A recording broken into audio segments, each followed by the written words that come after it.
Well, welcome back. I'm Ariel Onstadt, and it's so good to have you streaming along with us. We have Tyler fingered here because it is, or would have been, the 98th birthday of Rosalynn Carter. And we know that Georgia's own credit union building actually put up in their lights, they put up a sign honoring her and her, what would have been her 98th birthday. So this was a tribute to our former First Lady, and a digital mural created by a local artist also honors the First Lady, Dane Jefferson, and it showed her in different phases of her life and her legacy. So Tyler, we're bringing you in, of course, because we know that later today in the Plains, the First Ladies, and I'm looking at my notes here, the First Ladies Day Commission plans to hold a wreath-laying ceremony. You, of course, have covered many stories with the Carters. You've been down to Plains. Tell me a little bit about some of her life and some of the things that struck you as you've covered so many of her stories. Well, I think, first of all, the fact every time I've gone down to Plains, I was down there, 3 or 4 times, 5 times over the course of the last several years, after obviously we found out that Jimmy Carter was in hospice care, former President Jimmy Carter was in hospice care, and then we were down there multiple times for his birthday, for when Rosalynn Carter passed, for his passing as well. I think that struck me most about the Carters down in Plains, which is their hometown, is just the fact that everyone there loved them. Yes. And what's so bizarre, not bizarre, bizarre may be a weird word. South Georgia is obviously a very conservative area, yes. I think is the right way to, but obviously they were Democrats. Yes. But politics was nothing for anyone down there. Yeah. It was just how beloved they were. Right. I mean, they obviously served in the White House, or former President Jimmy Carter served in the White House for a period of time, for 4 years. Former First Lady Rosalynn Carter was down there, was up there in D.C. as the First Lady. And so their biggest stuff happened after they left the White House, and that was the service that they did, the Habitat for Humanity and all the different things. I mean, she was obviously big on caregiving. Her alma mater down in Americus, I mean, the caregiving school is named after her down there. Yes. Just because she was obviously such a great, she was big on helping people. And Tyler, I think you've really hit the nail on the head here in the sense that what was able to transcend the ideological differences that they may have had with any member of their community was the way they loved their community, the service that they poured in. And it kind of goes to show how you can overcome so much by treating other people with respect, with treating other people with dignity. And at the end of the day, it's not about what you so much believe, but it's about your actions. Yep. It's what you do and how you treat Exactly. other people. So as we look at her 98th birthday and we look at some of these different memorials to honor her today. We know that another in the Carter Gardens in Jimmy Carter National Historical Park. They're going to be also doing a wreath-laying ceremony there, and it marks the first event recognizing former First Ladies in this manner. So pretty significant for Rosalynn Carter today.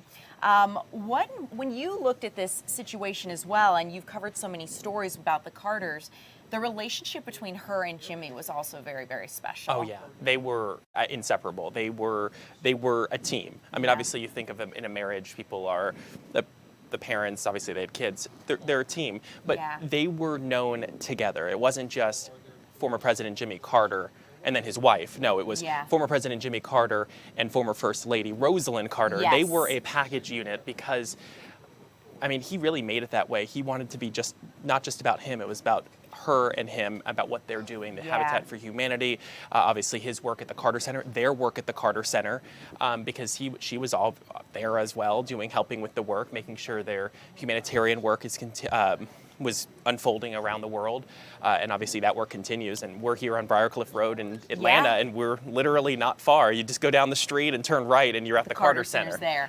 I think what's really incredible to me, and being in Jimmy Carter's funeral coverage and just talking through different aspects of his life, I think what kind of struck me is how, speaking with lawmakers, even here in Georgia, back when he led Georgia, talking about how so many of those lawmakers had to go through Rosalynn before they got to Jimmy. Yep. They knew that if they had to build consensus, she was the one to talk to. And I think isn't that always the case, though, in a marriage? You know, well, you're not married yet, but isn't that always the case? You know, I think the friends have to go through you before your fiance. Yes, they would absolutely agree. They would absolutely agree. And it is a testament to just the mutual respect for the work that both of them did, the goals they both shared, and incredible. What would have been her 98th, and then just looking ahead, it's always a great time to reflect because I love those pictures. I just saw that we put that up there. Yeah, beautiful. And the kiss cam. I love it. It's wonderful to see. I think we also saw a video here in this just a bit ago of the credit union building, Georgia's own credit union building. There it is.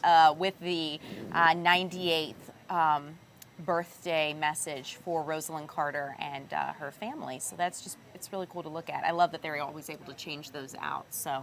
And they always let us know when there's going to be something big up there so we can get a shot of it from one of our Fox 5 net cams to be able to show it off. Yes. I mean, obviously she was instrumental in this day, just like former President Jimmy Carter, but they never really lost their hometown roots, which was Plains. They went back there. And that's always struck me so much, is that you would think that you maybe would want to, at least for me, if you live down in a smaller town, maybe you want to move somewhere different, somewhere bigger, because he was a former governor of Georgia, so he had ties to Atlanta. The Carter Center's up here.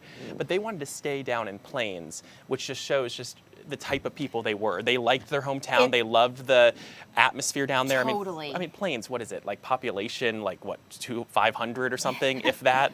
But they loved going to their church. Yeah. He taught, former President Jimmy Carter taught Sunday school for years down there, and people would make a pilgrimage down there so they can hear him speak. It's really incredible. It reminds me of one of my favorite sayings, which is just the grass is greenest where you water it. You know, it's like he could have gone anywhere, worked for a think tank, worked anywhere, had any job, and he said, I want to come home, want to water my grass where I grew up, where I lived. And you saw that, just the love that people returned because of what they gave them. So. And within the last couple months, a couple months after former President Jimmy Carter passed away, they finally just, a month or two ago, opened up their gravesite at the family home. I don't think they've opened up the actual family home yet for people to go tour, but they can go out to the gravesite where both former President Jimmy Carter and former First Lady Rosalynn Carter are.